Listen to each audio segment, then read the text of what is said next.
سوداګر په یوه کلي کې د سیند غاړې ته ولاړو.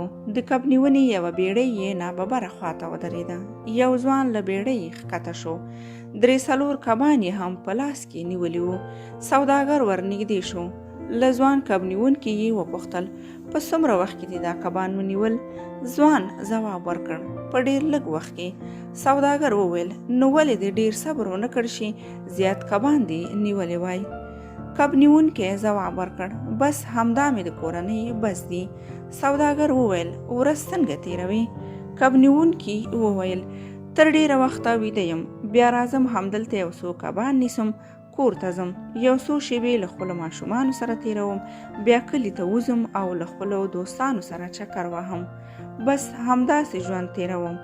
سوداګر ورته وویل ما سوداګري لوستې، کولی شم در سره مرسته وکړم، خو په دې شرط چې ته لږ ډېر کار وکړې، ډېر کبان ونیسي او په همدې پیسو یو څو بیړۍ واخلي چې خپل کاروبار زیات کړي.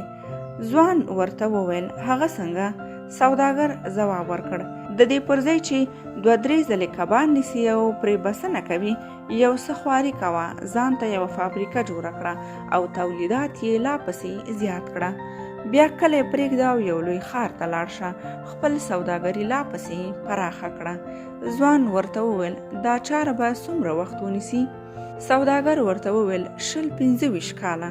ځوان وویل بیا څه کیږي؟ سوداګر ځواب ورکړ دا ښه چانس دی، بیا به په مناسب وخت کې خپله فابریکه په میلیونونو ډالرو وپلوري. ځوان وویل ښه نو بیا؟ سوداګر وویل بیا تقاعد کېږي، یو آرامه ځای ته به لاړ شي چې ښه آرامه او تفریح وکړي، کله کله به کبان نیسي، له خپلو ماشومانو سره به لوبېږي او په چمګاونډ کې له خپلو ملګرو سره له ناستې ولاړې به خوند اخلي او راحته ژوند به ولري.